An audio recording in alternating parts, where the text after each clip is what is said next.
Fullmetal Alchemist The Sacred Star of Milos is similar to other shonen filler movies in that I haven't watched it because I don't care about them. Am I saying shonen filler movies are bad? No, absolutely not. I can't say that because I haven't watched any of them. It's just that when I think of this type of content, where the story is taking place in the middle of a larger plot or long-running series, there are some difficulties that immediately come to mind.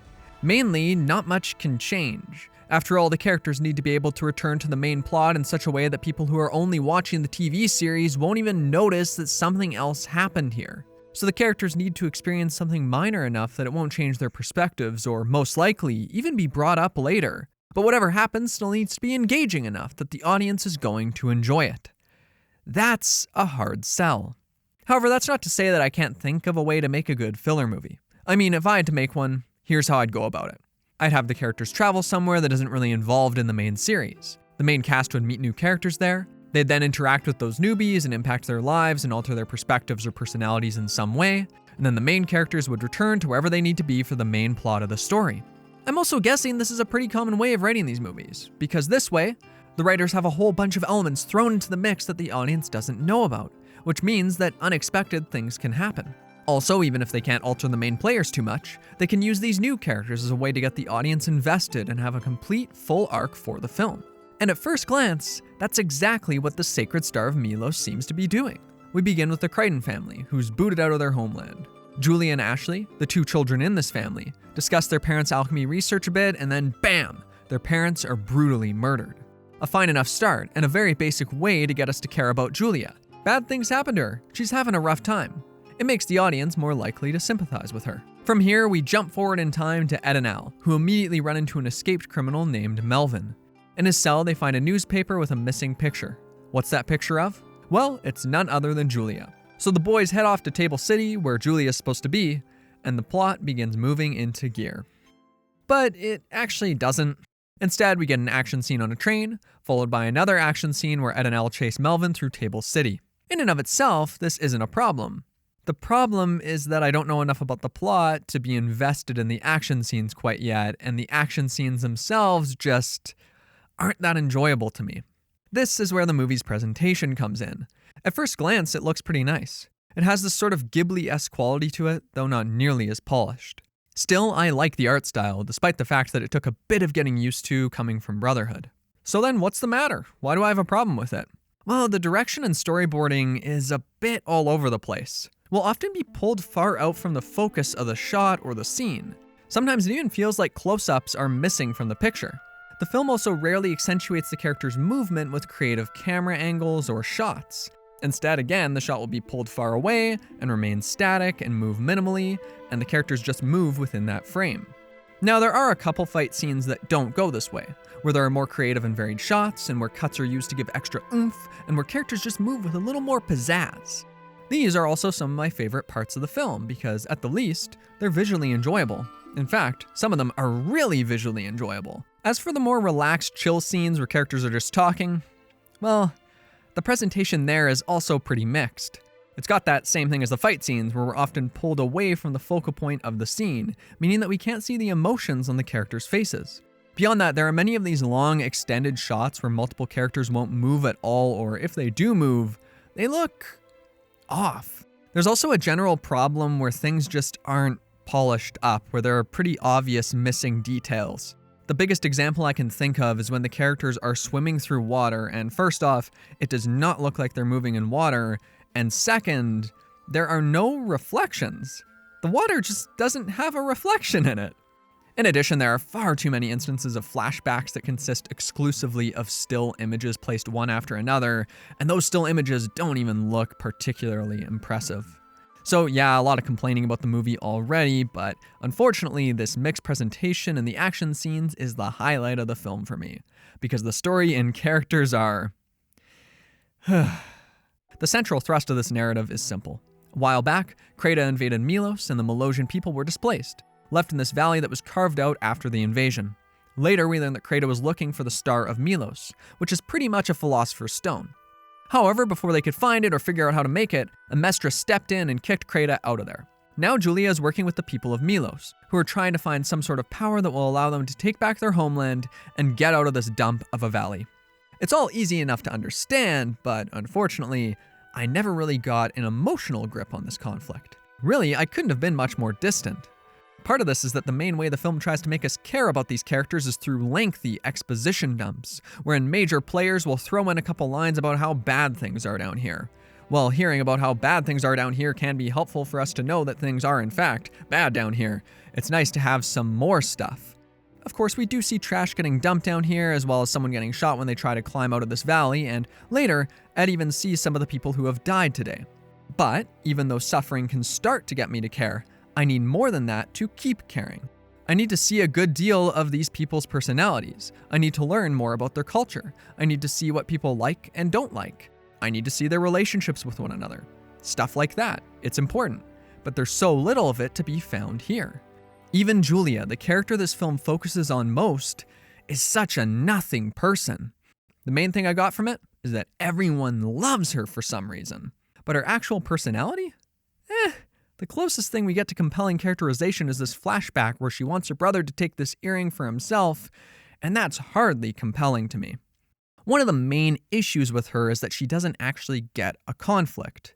Or, well, we never really focus on her conflict. See, once she learns that the Star of Milos is made of human lives, she should have a dilemma about whether or not she can use it. But we move past that so fast that it's almost like it never happened. It's really quite bizarre. The other new characters are equally lackluster. In fact, I'd say the best guy is this old man who makes automail. He doesn't do much in the movie, but he probably has the most personality out of anyone here. There's also this Yoki knockoff who has some sort of personality, but it's basically just Yoki again, and he also doesn't really do anything in the movie. In fact, it's kind of laughable that they set him up as a villain, and then the main thing he does is point a gun at Mustang, and he's about to shoot him, and then Hawkeye turns around and is like, no, you don't get to do that. And Yoki stumbles away, and that's all we see of him. His part in this movie is done. Then there's Ed and Al. All they really do here is get into scuffles. Anything else they do is totally inconsequential to the plot. Really, Ed's main contribution to this film is yelling at Julia to stop doing what she's doing. Are you willing to sacrifice other people's lives in order to make your dreams come true? Stop the attack! They've set up a trap to cap back! It's too risky! The city is insane! What about him? Shut up already! As for Al, he blocks some magma, I guess? But despite all this stuff, seeing these characters we're familiar with should still be fun, right? I don't think it is though, because they aren't quite acting like themselves. In particular, Ed and Al are real unfazed by all the violence around them, despite the fact that in Brotherhood, they are staunchly opposed to murder. The weirdest moment was when Julia's like, yeah, I'll sacrifice my people and use the star, and Ed's reaction is just, he yells at her a bit, and then he leaves. I don't think Ed would do that. He doesn't give up on his ideals so readily. I would at least expect him to have a more in-depth conversation about this with Al, but no, that doesn't happen. As for Mustang, Hawkeye, and Winry, they're even more unnecessary than Ed and Al. There really isn't a point to them being here. Sure, Winry fixes Ed's arm, but it's not like Ed's arm getting broken was a major plot point. In fact, he could have just not broken his arm and nothing about the movie would have really changed other than Winry needing to be involved here and taking up valuable screen time. Meanwhile, Mustang's main contribution is being really grumpy for some reason. I guess he's just having a bad day, I don't know. But the most special part of this movie is probably how bonkers the plot gets. It goes absolutely nuts, buck wild even, but not in a good way. See, early on, we learn that Melvin is apparently Julia's brother Ashley. Yeah, that's right, he survived back then, somehow, and he gives a story about how he managed that. See, their parents were killed by werewolf chimera guys, but he grabbed his sister and ran away as fast as he could. They chased him, but he ran and they didn't catch up. So he plopped his sister down by a tree and kept running until he eventually fell off a cliff and somehow survived, I guess. His story is laughable. It makes no sense. These werewolves are speedy boys. They go super fast and they have heightened senses. I don't think he would have got away from them. Besides, didn't he get attacked earlier? If he was injured, it would be even more ridiculous to expect him to get out of there with his sister in tow. Now this is where all our collective lie detectors should be going off. Something's obviously wrong here, so surely the characters must react to that in some way, but no, they all instantly believe it, no questions asked. Why? Why are they so stupid? Well, because a plot twist's coming up, baby, and we can't have our character's intelligence getting in the way of the plot. No way! If it'll serve the plot, they've got to be hollow husks, even if it makes it nearly impossible to connect with them on even the most basic of emotional levels. Anyway though, yeah, the plot twist. The sultry plot twist. See, Melvin was lying. Melvin wasn't even really Melvin. No. Melvin was Atlas. I know, it blew my brain too. Melvin being Atlas? That's nuts! How could he have been... Wait, what'd you say? Who's Atlas? That's a good question, actually. I don't, okay, let's go back a bit, and back a bit more. There he is, that guy, that's Atlas. Yeah, Atlas, who was definitely important before and didn't say literally one line of dialogue before disappearing. That guy, Atlas, really killed her parents. And then he cut off her brother Ashley's face and grafted it onto his own so he could take his identity, I guess. And he also grafted this transmutation circle that was carved into Ashley's side onto his own side, because if he and Julia touch circles, it'll do some crazy stuff that will let them get the Philosopher's Stone. the Sanguine Star. And what on earth is even going on in this movie? It's wild! This plot twist, come on. The writers couldn't possibly have expected the audience to just completely buy this. In order for the plot twist to work, we need characters to be acting in a somewhat believable manner. If this entire twist is predicated on Melvin's ridiculous story, this doesn't shock me. It makes me go, oh, so that's why no one questioned his story. From here, Julia gets the star and eats it, which she apparently isn't supposed to do because Ed somehow knows that's a bad idea. Ed also tells her to throw it in the magma, which makes no sense here. I get that he didn't want her to make it in the first place, but at this point, it's made, and a whole bunch of other people in the valley are about to die because the magma is coming. Somehow, I don't think Ed's response to all these people dying would be, throw that thing away, Julia, you better not use that to help other people, okay? Toss that right in the fire that's gonna consume all your friends and family and loved ones, okay? That's the best thing to do. No, Ed would not do that, ever, not in a million years. Whatever though, there's something more important, because that whole Atlas reveal, that wasn't the last plot twist. That wasn't even the biggest one. So grab yourself a fresh diaper because things are about to get wild and crazy up in here. Because guess what? Ashley, her brother, he's alive. He's just been hiding out in the military, waiting for her to come back to him because... Wait a minute.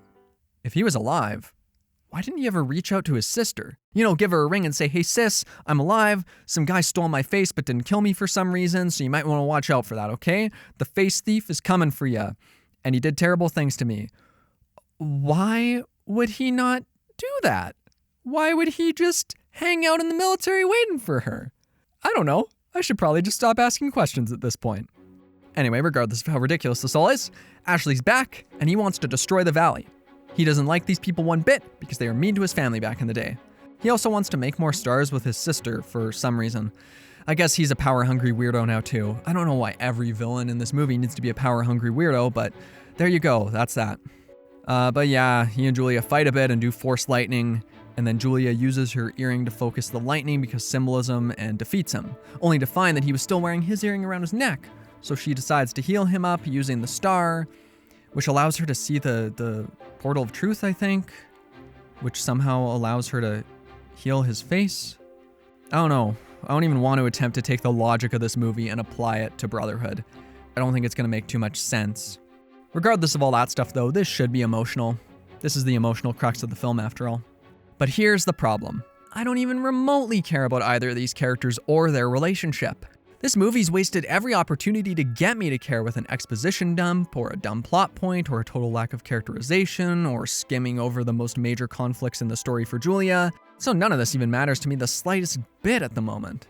To me, this movie is little more than a mess of slapped-together plot points and unsatisfying climaxes placed one after another. And I can't even call it a fun romp with the boys because the boys don't feel all that integral here, and they aren't even quite acting like themselves. What a shame though, right? I was hoping this could be some fun, but it's not. I don't like it at all. If you like it, all the power to you. I'm glad you got an extra little adventure with the boys that you enjoyed. But for me, not even remotely. This movie, frankly, I thought it was absolutely terrible, and I never, ever want to watch it again, and I don't plan to. I mean, at least it's not anything integral, so it's not like it impacts my opinion of Brotherhood. After all, if you don't watch this, it's not like you're going to notice it's missing. It's not like you're going to be going, hey, where's Julia? Where's the Julia adventure? No. You won't know anything's gone. It's like nothing's there. To be fair though, In the end, there is one really important lesson I learned from the Sacred Star of Milos, and it's a lesson that I'm going to carry with me forward for the rest of my life until I die. Just don't trust ratings on my anime list. Hey there, folks. Thanks for watching the video. I hope you enjoyed it. A specific thank you to all my patrons whose fantastic names are scrolling on by. I've started releasing some videos early on Patreon, and I might even do some Patreon exclusive content type stuff that wouldn't work on YouTube all that well. So if you care to, you can go over there. If you want, you can subscribe, check out some other videos, all that good stuff, you know the deal. Anyway, thanks again. Bye-bye for now, and I hope to see you next time.